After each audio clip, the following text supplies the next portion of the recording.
Om Sahana Bhavatu Sahana Bhunaktu Sahaviryam Karavavahai Tejasvinavadhitamastu ma vidvishavahai.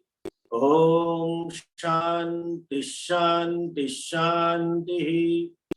Om Bhadram Karne Vishnuyama Deva Bhadram Pashyemakshabhiryajatraha Sthirairangai Stushtuvaguംsastanubihi Vyashema Devahitam Yadayuhu Swasti na Indra Vruddhashavaha Swasti na Pusha Vishwavedha Swasti na Starksho Arishtanemihi Swasti no Bruhaspatir Dadatu.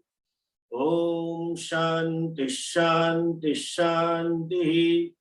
Om Namo Brahmadibhyo Brahma Vidya Sampradaya Kartrubhyo Vansharishibhyo Mahatbhyo Namo Gurubhya Sarvopaplavarahitah Pragnanaganah Pratyagartho Brahmaivahamasmi Brahmaivahamasmi.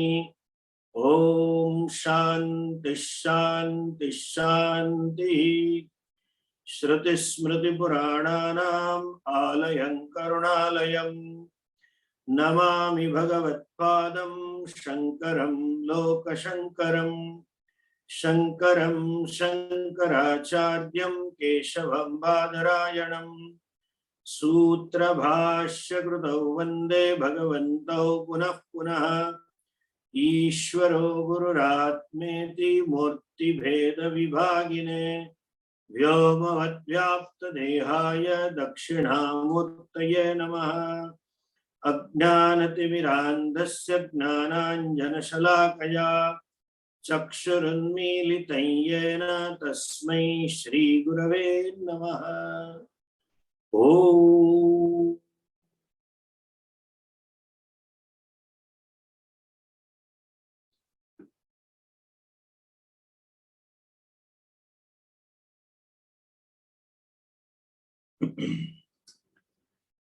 Na chakshusha grihyate napi vacha Na chakshusha grihyate napi vacha Nanyir devair tapasa karmana va Nanyir devair tapasa karmana va Gnana prasadena vishuddha sattvaha Gnana prasadena vishuddha sattvaha Tatastutam pashyate nishkalam dhyayamanaha Tatastutam pashyate nishkalam dhyayamanaha Na chakshusha gruhyate napi vacha Nanyir devair tapasa karmana va Gnana prasadena vishuddha sattvaha Tatastutam pashyate nishkalam dhyayamanaha.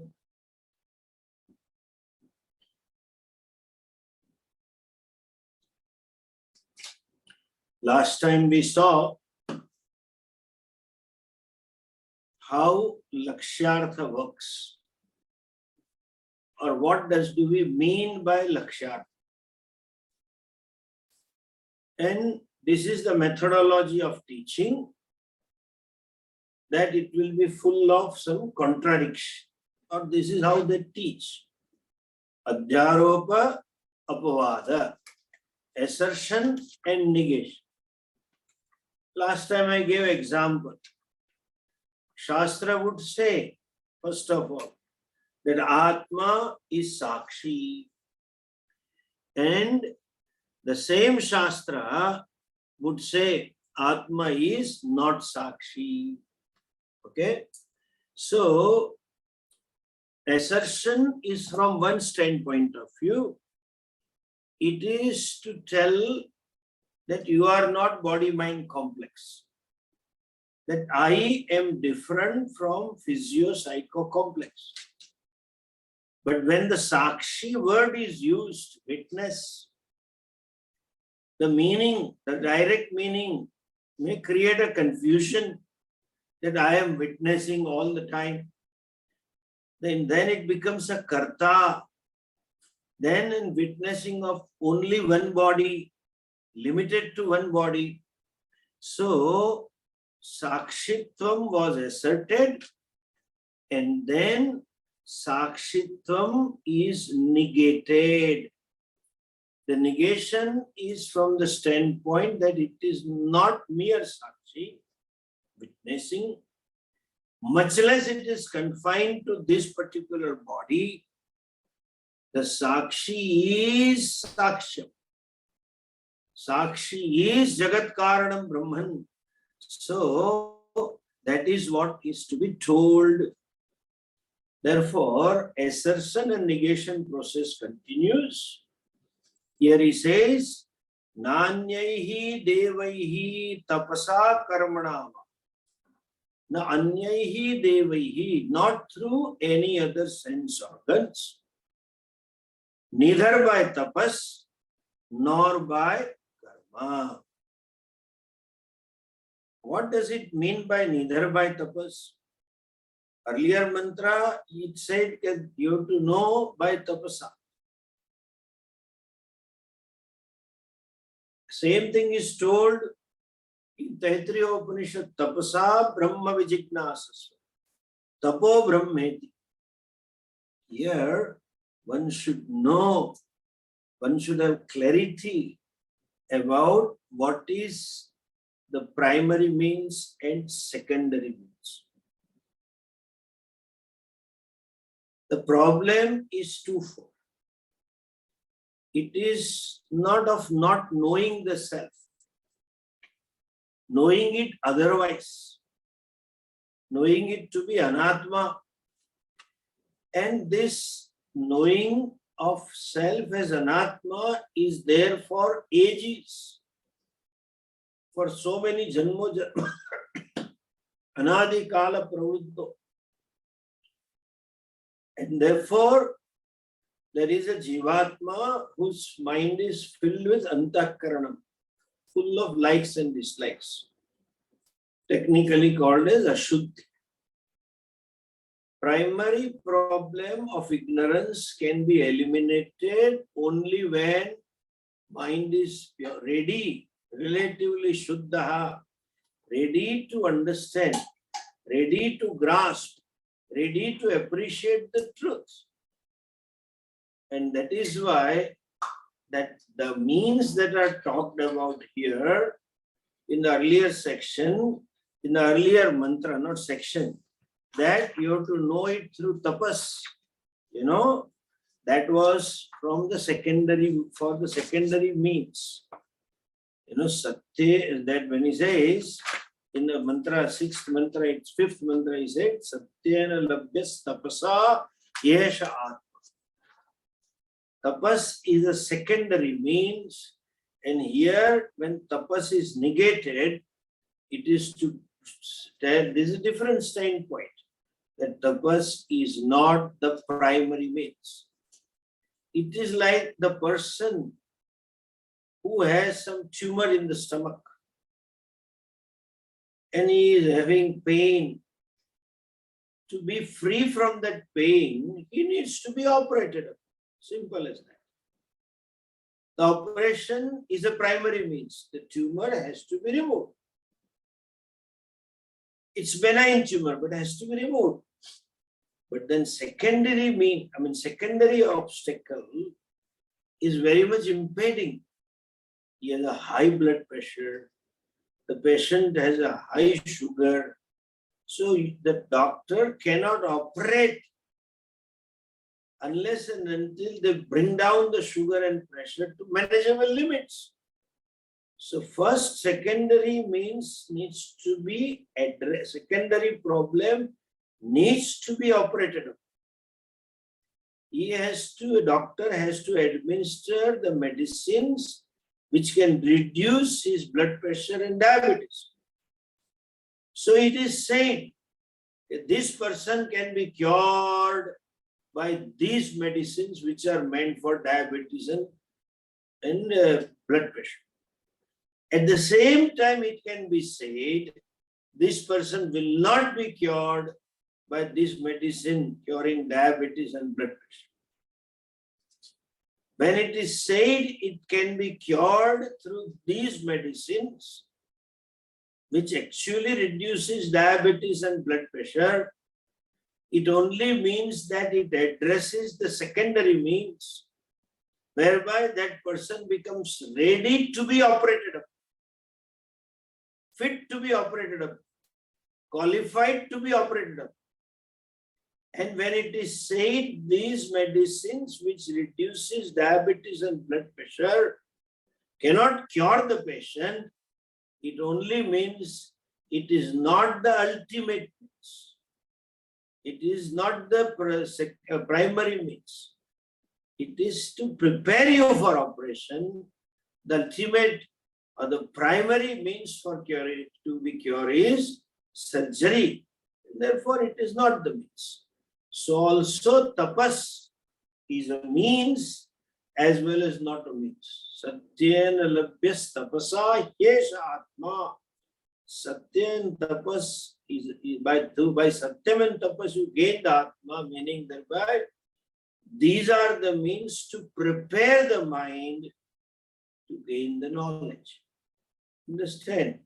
The problem is of self-ignorance. Ignorance can go only and only by knowledge. Nothing else can remove the ignorance. And the knowledge can take place only and only when you use the proper and adequate means of knowledge. When I don't know what is the color of a thing, I have to use eyes. Eyes are the proper means and eyes should be adequate enough to see the color which is there at a distance. If necessary, I may have extra glasses. That is adequate means of knowledge. But no other way you can identify the color. Means is eyes. And eyes have to see. Similarly, problem is of self-ignorance. Knowledge has to take place. Knowledge is Atma Jnanam, and that means for self-knowledge is Upanishad. Vedanto Nama Upanishad Pramana.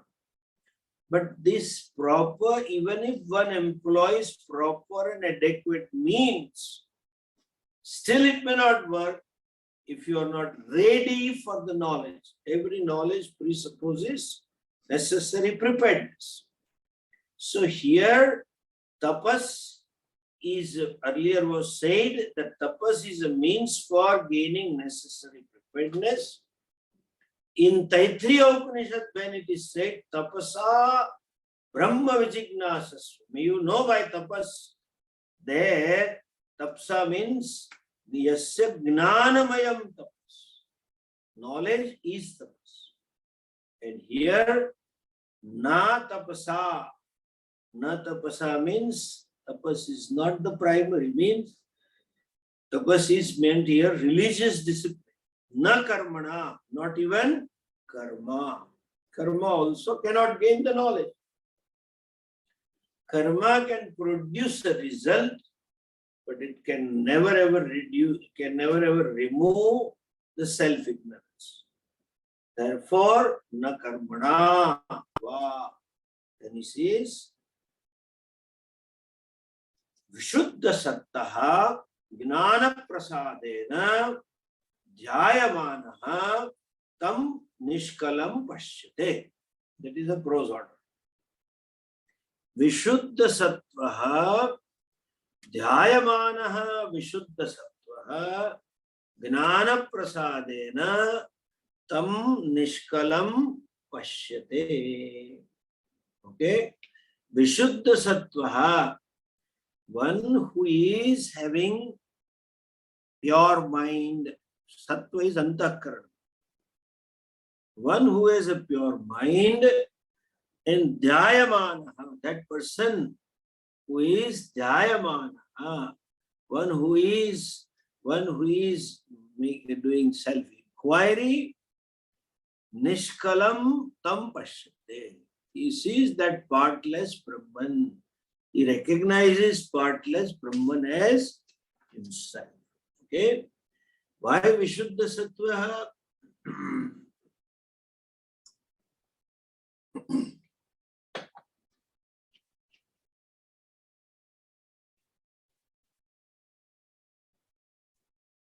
Last time I talked about ethical maturity and emotional maturity. That is called Vishuddha Sattva. Sattva means Antakarana. Here, the one who is a Vishuddha Sattva, how does he become Vishuddha Sattva? That he says,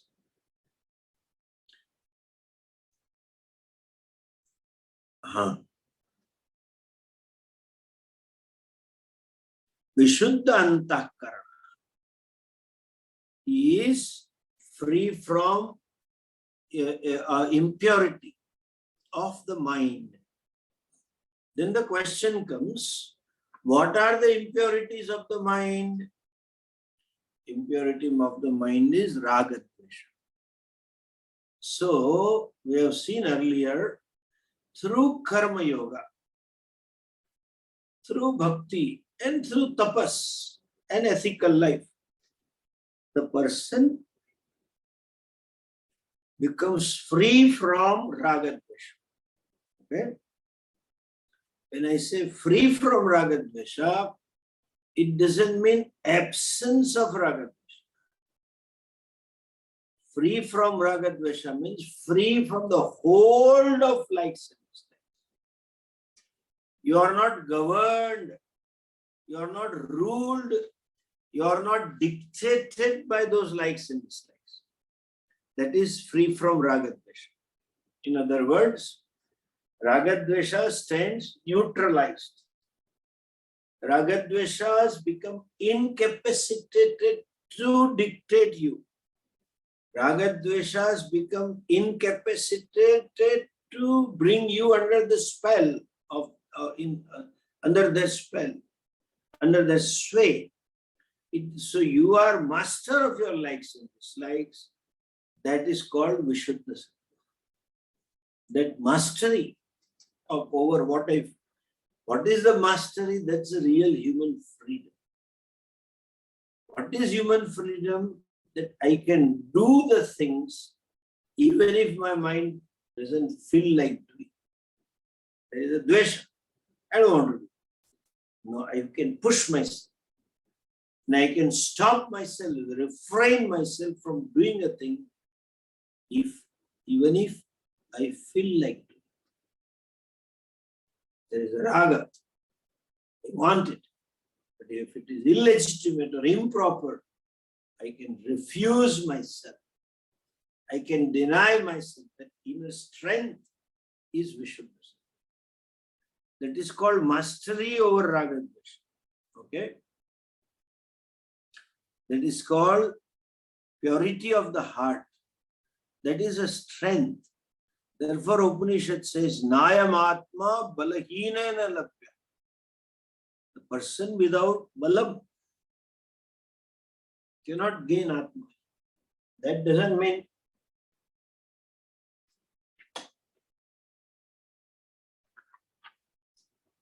one should be physically strong. Balam is capacity to neutralize raga.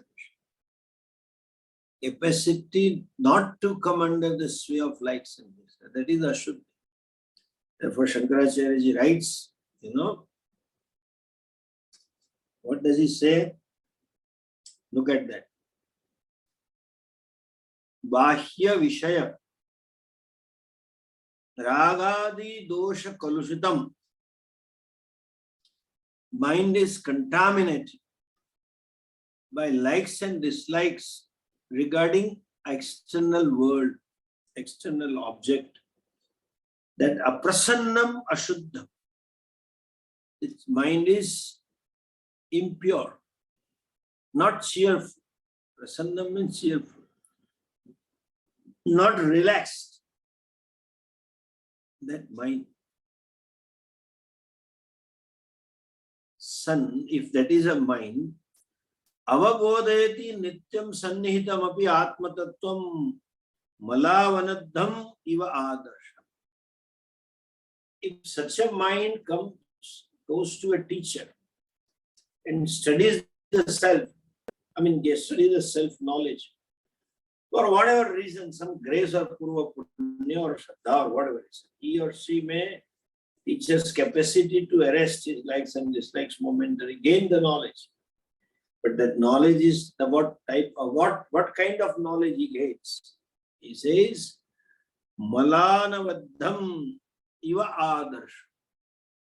When you see in a mirror, but there is a layer of dust on the surface of the mirror, you see your hazy picture, not clear picture. This fellow may have hazy self-knowledge, not clear. There is no much clarity. Then what should we do? Or another example is this: vilulitam iva salilam. When the water is little shaky and you see your face, you don't see it clearly. Seeing is there, but clarity is not. It's not a complete knowledge. So that knowledge is like that when antakaranam is not shuddham, when it is still dictated by likes and dislikes, when you are under control of your likes and dislikes. And therefore he says, tadyada indriya vishaya samsarga janita ragadi malakalushya apanayana. The impurity in terms of likes and dislikes which are caused by contacting sense organs with the sense objects. But apanayana, when it is removed, what happens? Adarsham salila divat. Just as you see in a clean mirror or in a quiet pool of water, it's not shaky. Tadvat swachham shantam iva labhyate. You see your reflection very clean and very quiet. As it is, you can see that is prasadita swachham. That is prasada. Avadishtate, that is called gnana prasad. Vishuddha sattvaha. For Vishuddha sattva arthe, tapas, satyam, etc. are the means. And Vishuddha sattva is necessary because it is a secondary means. Secondary obstacle for the self-knowledge is Ashuddha sattva. Antakaranam is impure. And that impure antakaranam has to be purified. And that one can purify through karma yoga, etc., tapas and etc., ethical life, etc. And when it is purified through karma yoga, etc., then it is safe.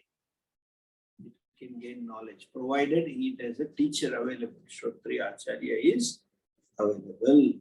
So, when he is free from the pasha of raga dvesha, free from the bond of likes and dislikes, then he can see pashyate. That is called gnana prasadena. What is gnana prasadena? Gnanam eva prasada. Knowledge itself is a prasada. Why it is a prasada? Because it is grace.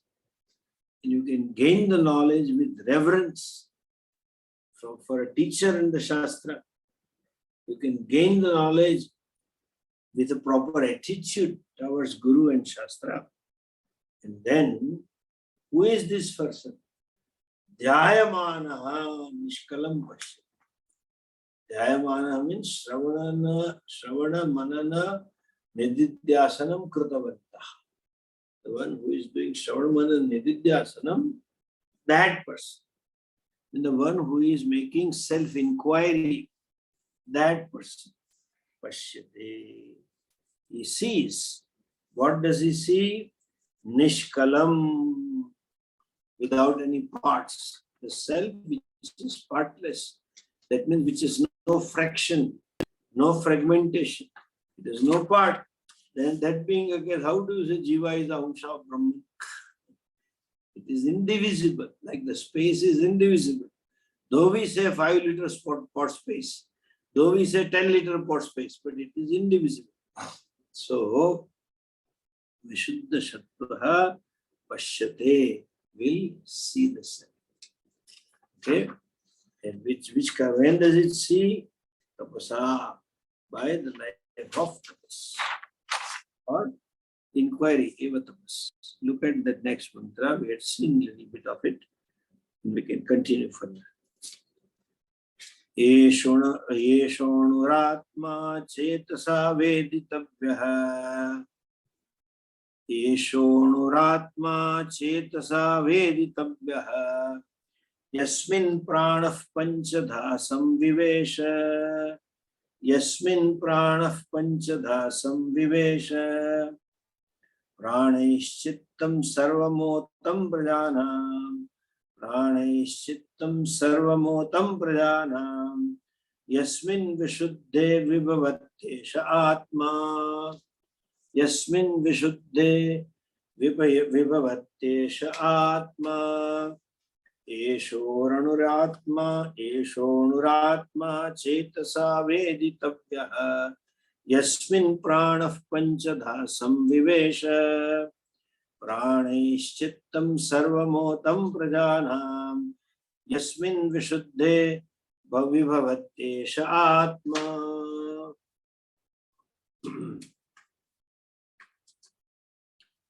Now in this mantra, 2 things are done. Earlier we said, what is the inhibiting factor for knowledge to take place? What is the obstacle for knowledge to take place? Even when pramana vyapara is done, the answer is antakarana shuddhi. Impurity of the mind. That is the problem. Secondary problem we say.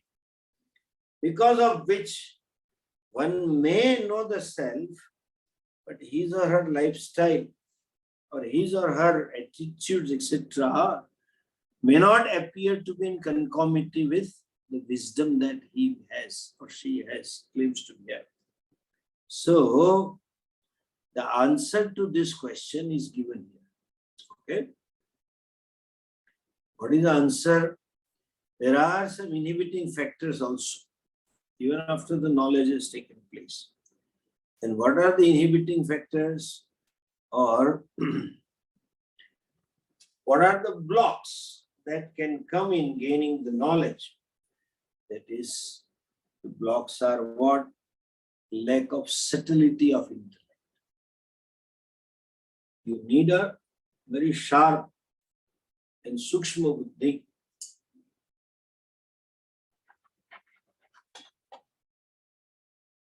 In absence of which one cannot know.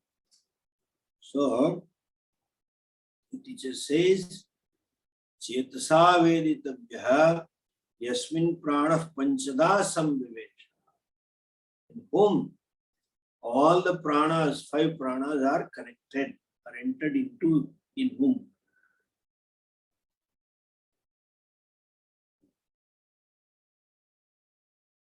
Means, what does it say?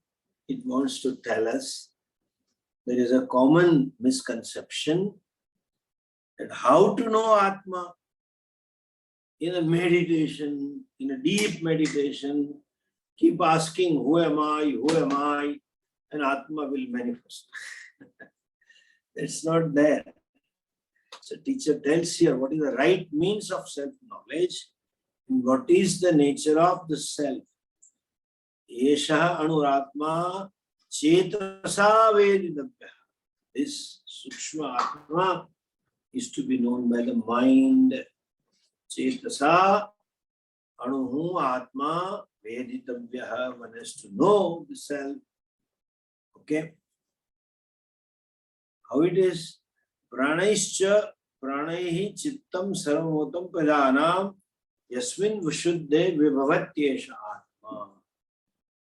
Okay. The mind, entire mind, along with the hair song organs, it is pervaded by the whole body, whole existence. It is pervaded. Yesha Atma Chetasa Veditabhyaha. This is to be known as through the mind. Okay? Look at this.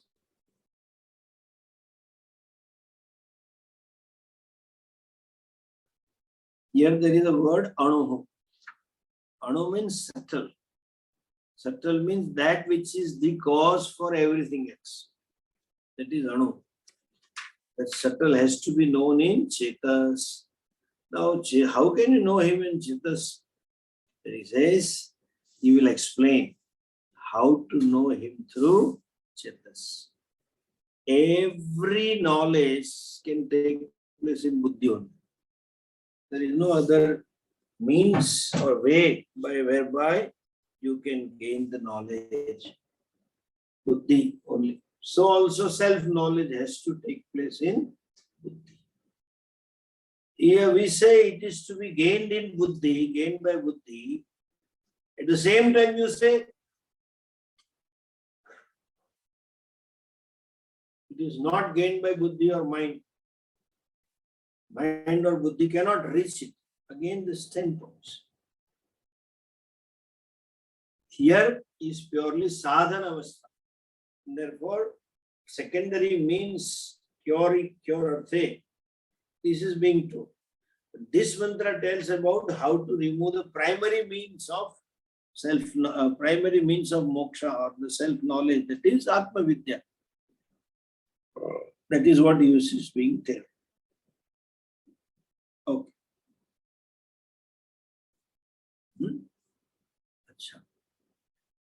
How does knowledge take place? Please understand. In any operation of gaining knowledge, first what it does is it removes the remoteness and difficulties that are removed first. Then there is a recognition of the Vastu, and there is a one fellow who claims, I know this. That is Ahankara.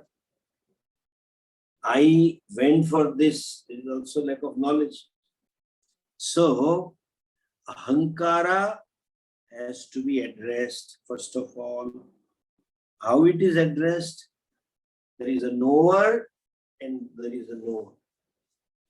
First you see the object, that when the remoteness of the object is recognized.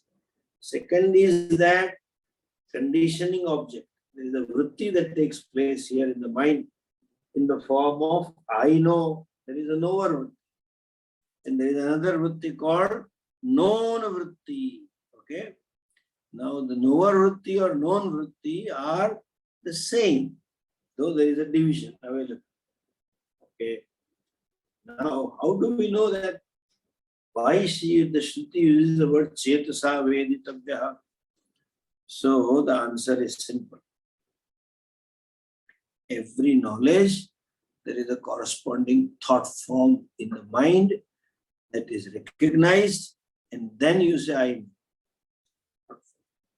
Technically called as Sadakara Vritti. A thought form true to the object of knowledge, which is to be known.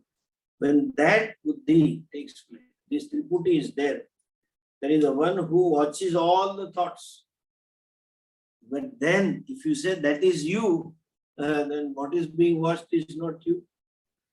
And what is being not watched is nth number of things. So you become what? Little mosquito, even not even little mosquito, bacteria in the scheme of things. No. So, first mantra removes the remoteness of Ishvara. Okay? Remoteness of Ishvara. And when it first removes the remoteness, first vritti, and then recognition object, which is the second. I am the knower, and therefore I want to know what is known or what is to be known is a vritti that has already taken place. And that is being recognized by aham vritti. This is how the thought process works. But that means you require a mind where idam vritti takes place and aham vritti is there, which watches and says, I know this.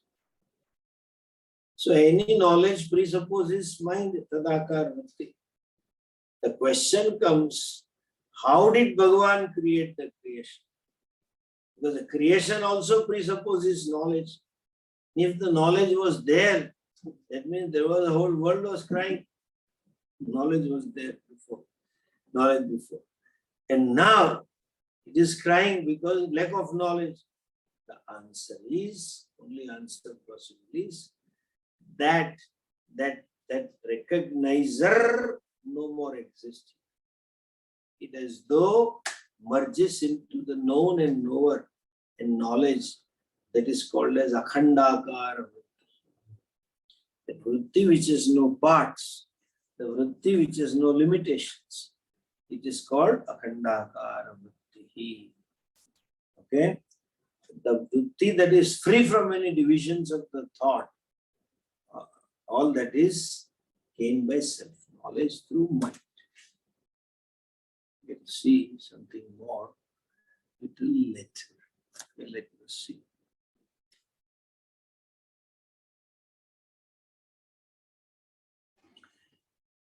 We should know what is asadharana karanam for moksha or self-knowledge. Asadharana karanam is Guru Upadesha. Therefore, it is says, Gnana prasadena vishuddha sattva. Gnanam eva prasada. Knowledge is called prasada because to gain this knowledge, one needs to have certain attitude towards Guru and Shastra, called Shraddha. An attitude of reverence, attitude of surrender. Therefore, he says, Gnana prasadena vishuddha sattvaha. You know, vishuddha sattvaha gnana prasadena dhyayamana. These are all adjectives of a person who gains knowledge. Dhyayamana means by thinking. By thinking means one who keeps doing shravana, manana, nididhyas. Having had proper teacher, study from a competent teacher, having studied from a competent teacher, have clarity, remove all the doubts and address the habitual error and gain the knowledge. That is called Gnana Prasadena Vishuddha Sattvaha Pashyate. He sees. Now, the question comes, people have a lot of confusion as to about the pramana. Vedanta is a pramana. Not understanding that fact, people say you have to meditate, and then in a samadhi you realize, or keep asking, who am I? All kinds of philosophies are going on. And it is beyond mind. So we need to understand what is beyond mind. And where it is to be known. One has to know that Atma is not something to be experienced. It is something to be known, and how it is known. That is being told in the next mantra. Look at the mantra. Eshonuratma chetasa veditavyo. Eshonuratma chetasa veditavyo. Yasmin pranah panchadha samvivesha. Yasmin pranah panchadha samvivesha. Pranaishchittam sarvamotam prajanam. Pranaishchittam sarvamotam prajanam. Yasmin vishuddhe vibhavatyesha atma. Yasmin vishuddhe vibhavatyesha atma. Eshonuratma chetasa veditavyo. Yasmin pranah panchadha samvivesha. Pranaishchittam sarvamotam prajanam. Yasmin vishuddhe vibhavatyesha atma pranaishchittam sarvamotam prajanam yasmin vishuddhe vibhavatyesha atma. Esha atma, this atma, that is you. Esha word indicates that there is no some remote atma. We are not talking of some Brahman or some Atma. This Atma that is available as I, all the time. And what is it? Eshaha anuhu Atma. Anuhu means that which is very subtle. This subtle self, Chetasa Veditavyaha. By the mind, Chetasa Veditavyaha should be understood by the mind. Should be understood by buddhi, should be known by buddhi. When or where? Yasmin prana panchada samviveshaha. Panchada prana. Yasmin samviveshaha. Samvivesha means entered. Or this panchada prana, fivefold pranas have entered into whom? Means in this body. Pranas have as though entered in the body. That means while living, one should know this Atma, this subtle Atma, while living only, while alive only, in human birth only. And Pranaishchittam sarvamotam prajanam. You know, prana in fivefold way, this prana. Chittam, the mind. Prajanam, of the people. Pranahi. Here prana word is in the sense of sense organs. The mind along with sense organs of the people is pervaded in which? The whole subtle body pervades this gross body. Sarvamotam prajanam yasmin vishuddhe, in which vishuddhe, when pure, esha, this self, atma vibhavati, it shines, it reveals.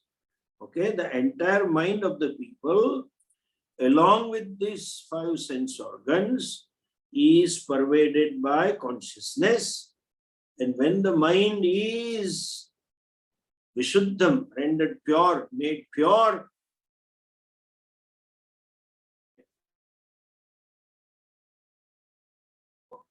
when it is said eshaha atma, it means the self object of thought. Understand how the knowledge takes place. There are two kinds of vakyas that you find in a Shruti. One says, it is said, Chetasa Vedita. Another Veda says, Manasa eva idam aptavya. You have to know through the mind only. And another Vakya says, Natatra vag gachati no mana. You know, and then there is, mind cannot reach there. Yato vacho nivartante aprapya manasa saha. But the speech returns from there. So, this contradictory sentences. You should know in what context it is told, what purpose it is. Both kinds of vakyas I quoted. Yato vacho nivartante, when the mind or a speech returns back along with mind. You know, yan manasana manute, when you cannot know it by mind. Okay, and here it says, manasa eva idam avaptavyam. There is another mantra. You have to know through mind only. Here also he says, Chetasa veditavyaha esha anuratma. This atma is to be known by chittam only. How? How it is to be known and why? Why there are two types of contradictory statement? Understand this. Please understand how does the knowledge takes place. Okay? When knowledge takes place, what happens? mind as though reaches out to a given object through respective sense organs. If it is a name and form, mind reaches out to object through eyes. If it is a sound, mind reaches out through the ears. That remoteness is removed. A corresponding thought form takes place in the mind, corresponding, as it is called tadakar vritti. A thought form generally true to the nature of the given object that is being perceived. And there is one eye inside in the mind, the seer, who sees that vritti, who knows that vritti, and thereby knowledge takes place. It appears that you are seeing an object and therefore gaining the knowledge, in a way true. But exactly it is not the object that is seen. The knowledge is always corresponding to the vritti that has taken place in mind. Tadakar vritti has to take place. Okay. So when someone says this is rope, and another person says no, it is not rope, but it is snake. Somehow, in the mind of another person, there is a thought form, Vishakar vritti, of a snake, resembling to snake. And that vritti is seen. And since that vritti is seen, that fellow says there is a knowledge of snake. No, this is snake. This is my knowledge. That fellow says, no, it is snake. So that vritti actually gives rise to knowledge. And the object, corresponding object, becomes the cause for a given vritti to take place. But not necessarily all the time true to the object the vritti may take place, for whatever reason. Now that vritti, the thought form of the nature of the object is called Vishaya vritti or Idam vritti, Vishakara vritti. And the seer is called Vishayi vritti or Aham vritti. Idam and Aham. The Aham sees the Idam vritti, and that particular vritti removes the ignorance about given vastu. What is Idam? What is it? That ignorance is removed. Now, when it is said that you cannot know it through mind, that means there is no vritti, no thought form that mind can objectify the consciousness. There is no vastu called consciousness in the outside. Therefore, there is no idam vritti possible. And then Aham says, oh, I know the consciousness. Doesn't happen.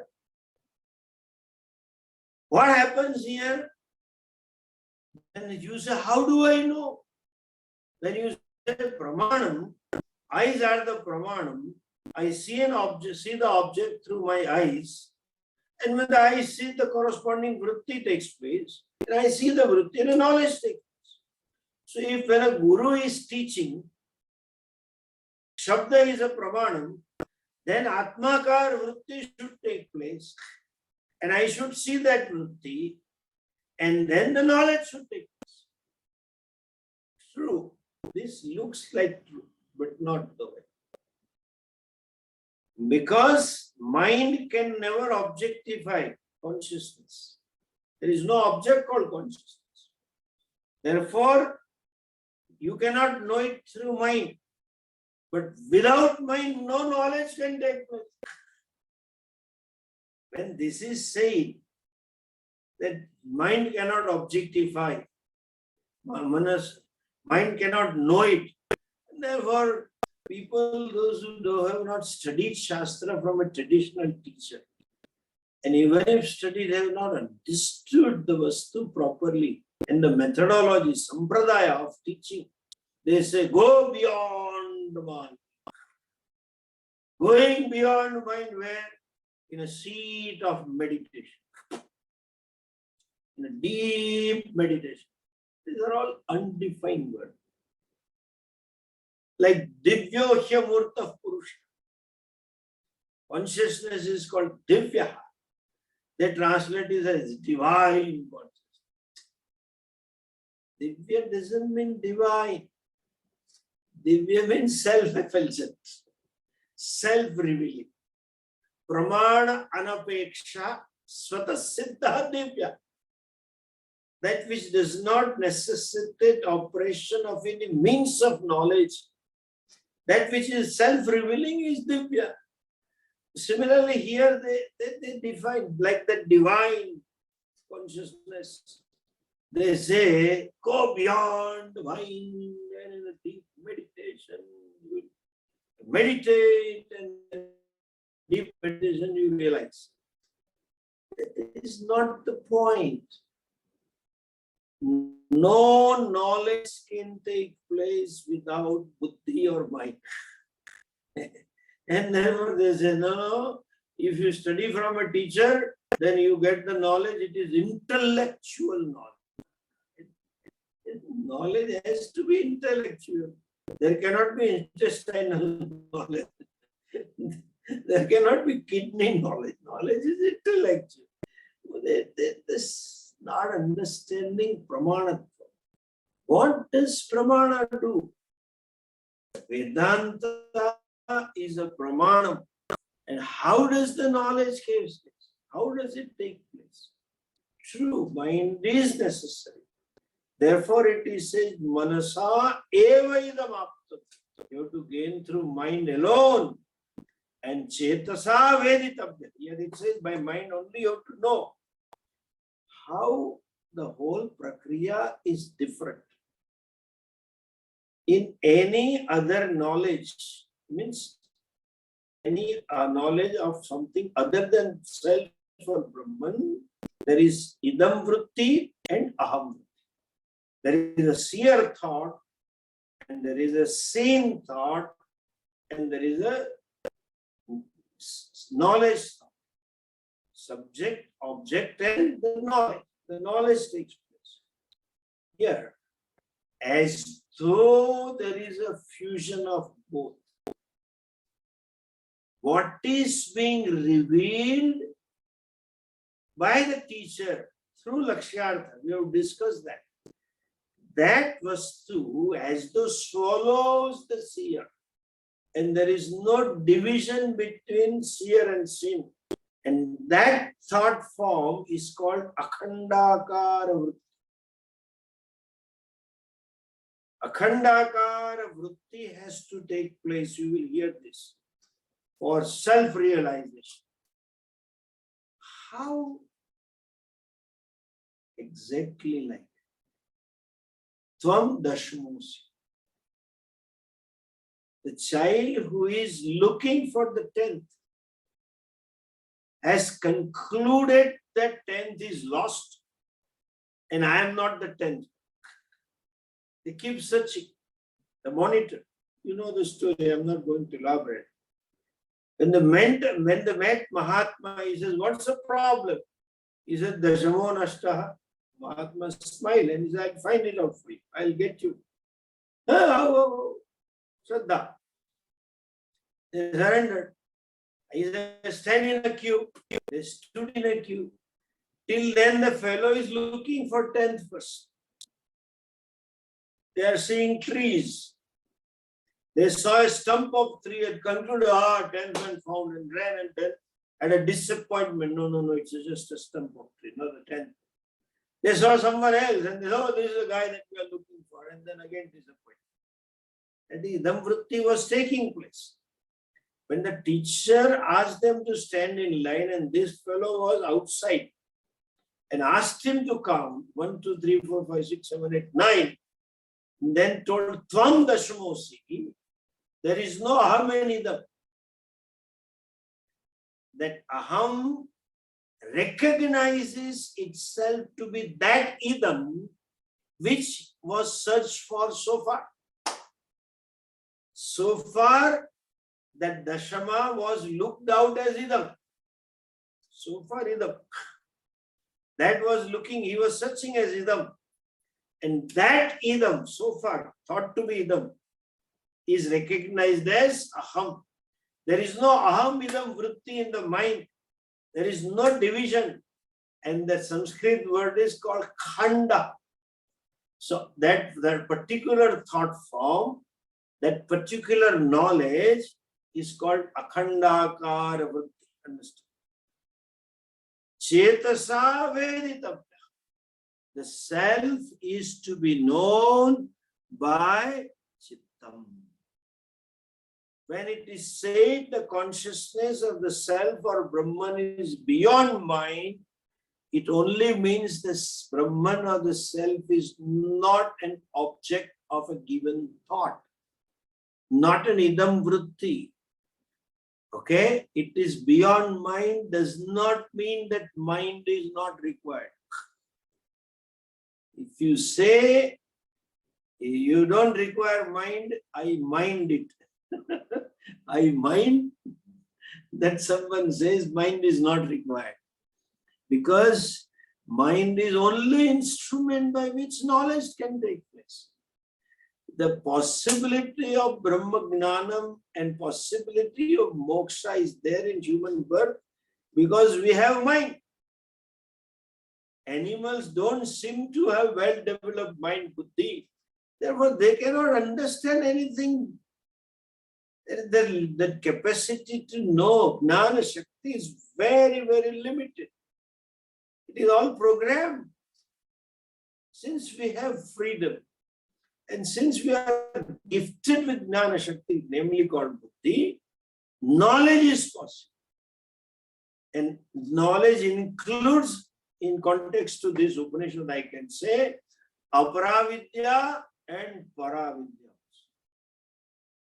Aparavastu Vishaya Gnanam, Paravastu Gnanam api sambhavat.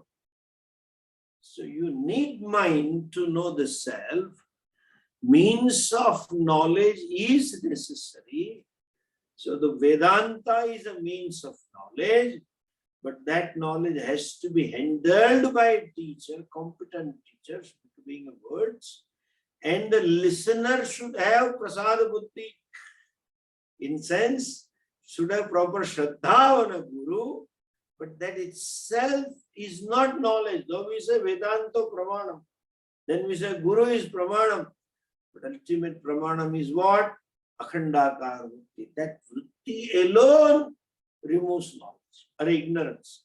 For that matter, any ignorance, to remove any ignorance, the corresponding vritti has to take place. Knowledge has to take place. That only eliminates the ignorance. When you don't know what is in my hand, you need to see it. Oh, it is airport, sir. That's it. The corresponding vritti has taken place and that removes the ignorance which was there so far. What is there in my hand? That's it. So also, akhandakara vritti has to take place to remove the ignorance. And for akhandaka vritti to take place, one has to expose, like the exposure of old cameras, oneself with proper attitude to a competent teacher, a Shrotriya Acharya, a teacher who knows how to communicate, and that competent teacher who teaches Shastra. Shastra teaching Shrotriya Acharya, I would expose myself to that. And teachers should be willing to teach and should be teaching. Then akhandakara vritti takes place. And therefore it says, Manasa Chetasa Veditabhyaha Atma. The self is to be known by Chetas, known through Buddhi. Buddhi is only the means of knowing the self. you certainly require mind for any knowledge. Here, just one more point, exception. It is though not connected to this mantra, but for understanding. When I say you require buddhi for knowledge, then the question may come, what kind of mind does Ishvara have? Does Ishvara require mind to know? Answer is no. To know the things, that means to know everything. He is a Sarvagna Sarvavid. To know everything, he doesn't require a mind. If Ishvara were to require a mind, then the question comes, who created the mind? I mind the very statement that Ishvara requires mind. And you say he himself created the mind. Again the question comes, how did he create the mind? To create the mind, you should have knowledge. Knowledge presupposes every creation. And before that creation of the mind, where did the knowledge reside? He had another mind. But another mind created by whom? Then another mind. Infinite regression. Ishvara is Sarvagna through his Maya Upadhi only. He is all-knowing without mind. When you say mind was created, that means creation was existing. It is not that he created. Before the creation also, he has all knowledge. He doesn't need mind. That is what makes him Ishvara. If he required a mind, then this problem would come and the limitations of the mind would be there. So his knowledge also would be limited. Because of Upadhi. But Maya Upadhi, he doesn't require any mind to know. At the time of Pralaya, when everything is in the seed form, everything is resolved back to unmanifest status, he still knows what is to be created and when to be created and where to be created. He doesn't require any mind. The Sarvagnatvam, the status of being all-knower of Ishvara, is independent of mind. The status of Ishvara being all-knowing is because of Maya Upadhi. And where is Maya? Bhagavan only knows where is Maya. That is called Achintya Shakti. Okay? So, Esha Anuratma Chetasa Vedita.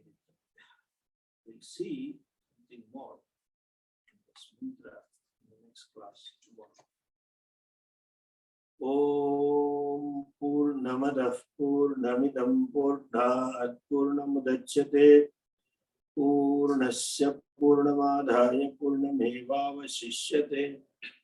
Om Shanti Shanti Shanti. Harihi Om Shri Guru Bhyo Namah.